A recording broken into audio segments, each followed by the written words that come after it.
Hello students, ಈಗ neat ವಿದ್ಯಾರ್ಥಿಗಳಿಗೆ ನಮ್ಮ ಕೆ ಎ ಕಡೆಯಿಂದ ಒಂದು ಇಂಪಾರ್ಟೆಂಟ್ ಇನ್ಫಾರ್ಮೇಷನ್ ಆದರೆ ಬಂದಿದೆ. ಸೊ ಬನ್ನಿ ಅದರ ಬಗ್ಗೆ ನಾವು ಈ ವಿಡಿಯೋದಲ್ಲಿ ಮಾಹಿತಿಯನ್ನು ತಿಳ್ಕೊತಾ ಹೋಗೋಣ. ವಿಡಿಯೋವನ್ನು ಸ್ಟಾರ್ಟ್ ಮಾಡ್ತೀನಿ. ಅದಕ್ಕಿಂತ ಮೊದಲು ನೀವೇನು ನಮ್ಮ ಚಾನೆಲನ್ನು ಸಬ್ಸ್ಕ್ರೈಬ್ ಮಾಡದೇ ಇದ್ದರೆ ಈ ಕೂಡಲೇ ಚಾನೆಲ್ಗೆ ಸಬ್ಸ್ಕ್ರೈಬ್ ಮಾಡ್ಕೊಳ್ಳಿ. ಸೊ ಈಗ ನಾವು ಇನ್ಫಾರ್ಮೇಷನನ್ನು ತಿಳ್ಕೊತಾ ಹೋಗೋಣ. ಸೊ ಹೌದು, ಈಗಾಗಲೇ ಅಫಿಷಿಯಲ್ ಆಗಿ ತಿಳಿಸಿದ್ರು ಒಂದು ಮುಖ್ಯವಾದ ಮಾಹಿತಿಯನ್ನು, ಅದನ್ನು ನಾವು ಈ ವಿಡಿಯೋದಲ್ಲಿ ಡಿಸ್ಕಸ್ ಮಾಡ್ತಾ ಹೋಗೋಣ.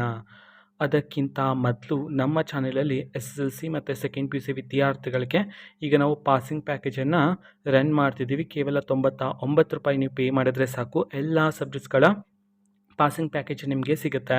ಸೊ ಯಾವ ರೀತಿ ನೀವು ಪಾಸಿಂಗ್ ಪ್ಯಾಕೇಜನ್ನ ಪಡ್ಕೋಬೇಕಂತಂದ್ರೆ ಸ್ಕ್ರೀನ್ ಮೇಲೆ ಡಿಸ್ಪ್ಲೇ ಮಾಡಿರ್ತಕ್ಕಂಥ ನಂಬರ್ಗೆ ನೀವು ವಾಟ್ಸಪ್ ಮುಖಾಂತರ ನಮ್ಮನ್ನು ಕಾಂಟ್ಯಾಕ್ಟ್ ಮಾಡ್ಬೋದು. ಸೆಕೆಂಡ್ PUC ವಿದ್ಯಾರ್ಥಿಗಳಿಗೂ ಸಹ ಎಲ್ಲ ಸಬ್ಜೆಕ್ಟ್ಸ್ಗಳ ಪಾಸಿಂಗ್ ಪ್ಯಾಕೇಜ್ ಸಿಗುತ್ತೆ. ಆರ್ಟ್ಸ್, ಕಾಮರ್ಸ್, ಸೈನ್ಸ್ ಎಲ್ಲ ವಿದ್ಯಾರ್ಥಿಗಳಿಗೂ ಸಹ ಸಿಗುತ್ತೆ. ಆ್ಯಂಡ್ ಅಫಿಷಿಯಲ್ ಇನ್ಫಾರ್ಮೇಷನ್ ಅಂತಂದರೆ 3ನೇ ಸುತ್ತಿನ ವೈದ್ಯಕೀಯ ಮತ್ತು ದಂತ ವೈದ್ಯಕೀಯ ಅಂತಂದರೆ ಮೆಡಿಕಲ್ ಮತ್ತು ಡೆಂಟಲ್ ಕೋರ್ಸ್ಗೆ ಸಂಬಂಧಪಟ್ಟಂತೆ ಸೀಟು ಹಂಚಿಕೆಯ ಅಂತಿಮ ಫಲಿತಾಂಶವನ್ನು ಇವತ್ತು ಅಂತಂದರೆ ದಿನಾಂಕ 8/12/2025 ಬೆಳಗ್ಗೆ 11ರ ನಂತರ ಪ್ರಕಟಿಸಲಾಗುವುದು ಅಂತ ಹೇಳಿ ಅಫಿಷಿಯಲ್ ಆಗಿ ಈ ಹಿಂದಿನ ಮಾಹಿತಿಯನ್ನು ತಿಳಿಸಿದ್ರು. ಇವತ್ತು ಬೆಳಗ್ಗೆ 11 ಗಂಟೆಯ ನಂತರ ಬಿಡುಗಡೆ ಮಾಡಲಾಗುತ್ತೆ ಅಂತ ಹೇಳಿ.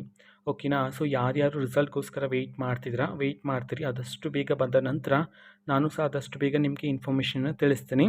ಓಕೆನಾ. ಸೊ ಇದು ಇವತ್ತಿನ ಒಂದು ವಿಡಿಯೋ. ಆ್ಯಂಡ್ ರಿಸಲ್ಟ್ ಲಿಂಕ್ ಅಥವಾ ಲಿಸ್ಟನ್ನು ಬಿಟ್ಟರೆ ಟೆಲಿಗ್ರಾಮಲ್ಲಿ ಹಾಕ್ತೀವಿ. ಟೆಲಿಗ್ರಾಮ್ ಚಾನಲ್ ಲಿಂಕನ್ನು ಡಿಸ್ಕ್ರಿಪ್ಷನ್ ಬಾಕ್ಸಲ್ಲಿ ಕೊಟ್ಟಿರ್ತೀನಿ. ಕ್ಲಿಕ್ ಮಾಡಿಬಿಟ್ಟು ಅಲ್ಲೇ ಆ್ಯಕ್ಟಿವ್ ಆಗಿರಿ. ಓಕೆನಾ. ಸೊ ಇದು ಇವತ್ತಿನ ಒಂದು ವಿಡಿಯೋ. ಮತ್ತು ಈಗ ನಾವು ಟೆಲಿಗ್ರಾಮ್, ಇನ್ಸ್ಟಾಗ್ರಾಮ್ ಮತ್ತು ಫೇಸ್ಬುಕ್ಕಲ್ಲೂ ಸಹ ಈಗ ವಿಡಿಯೋಸ್ಗಳನ್ನು ಅಪ್ಲೋಡ್ ಮಾಡ್ತಿದ್ದೀವಿ. ಲಿಂಕ್ಸ್ಗಳನ್ನು ಡಿಸ್ಕ್ರಿಪ್ಷನ್ ಬಾಕ್ಸಲ್ಲಿ ಕೊಟ್ಟಿರ್ತೀನಿ. ಕ್ಲಿಕ್ ಮಾಡಿಬಿಟ್ಟು ಫಾಲೋ ಮಾಡಿ. ಓಕೆನಾ. So thank you, bye.